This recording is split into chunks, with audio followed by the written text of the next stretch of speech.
Satu udara bilik bawah tanah yang lembap berbau tembaga dan reputan lama.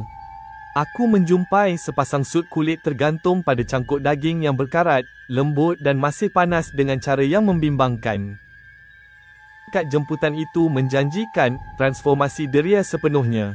Aku tidak menyedari bahawa itu bermaksud melucutkan identitiku sendiri, lapisan demi lapisan yang menyakitkan, sehinggalah zip mula muncul pada tulang rusukku. Setiap malam, kostum di sudut bilik itu bergerak semakin hampir.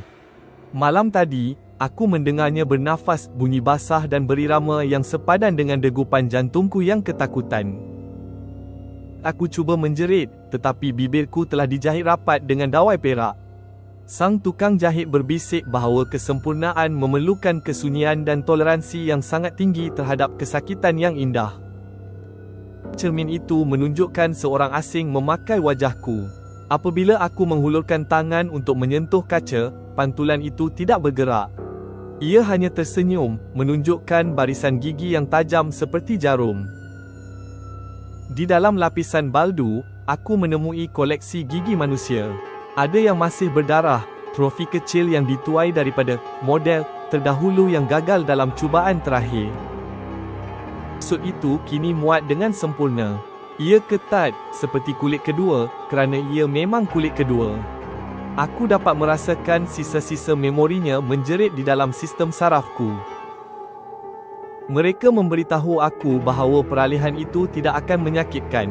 Mereka menipu. Aku melihat tanganku sendiri mencair menjadi lilin kelabu ketika jari-jari baharu menembus keluar dari tapak tanganku.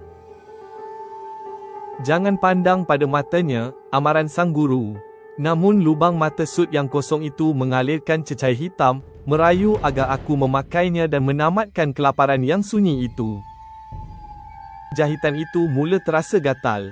Apabila aku menggaru, kulit di bawahnya terkopek seperti kertas basah, mendedahkan hanya rongga kosong yang dipenuhi dengan rama-rama moth yang kebuluran. Aku menjumpai kad pengenalan pemilik asal di dalam poket. Tarikhnya adalah semalam. Gambarnya seiras dengan wajahku, tetapi namanya adalah seseorang yang tidak pernah aku kenali. Almari itu penuh dengan mereka, kelongsong kosong orang yang pernah aku kenali. Mereka tergantung seperti bayang-bayang yang layu, menunggu seseorang yang baharu untuk menghuni sisa-sisa jasad mereka yang sejuk dan terpelihara. Setiap kali aku berkelip, sut itu semakin ketat. Ia sedang menghisapku. Tulang-tulangku menjadi lembut, berubah menjadi fabrik yang akhirnya akan tergantung di dalam almari orang lain.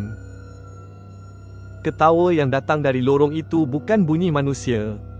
Ia kedengaran seperti kain sutera yang dikoyakkan. Mereka datang untuk memeriksa sama ada cantuman itu berjaya atau jika aku hanyalah sisa buangan. Aku memandang ke bawah dan menyedari bahawa butang-butang itu sebenarnya adalah kuku manusia. Ia berkedut di bawah cahaya, cuba mencakar jalan pulang ke dalam daging yang mentah dan terbuka.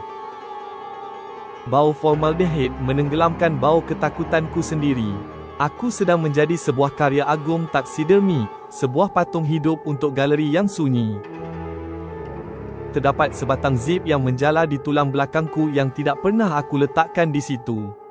Sesuatu sedang cuba untuk keluar, dan ia menggunakan gigiku untuk menggigit jalan keluar.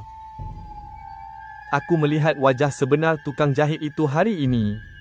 Dia tidak mempunyai wajah. Dia hanya memakai tampalan ekspresi yang dicuri daripada jeritan mereka yang datang sebelumku. Transformasi telah sempurna. Aku tidak lagi dapat merasakan sejuk. Aku hanya dapat merasakan beban berat lelaki yang kini melangkah masuk ke dalam belakangku yang terbuka.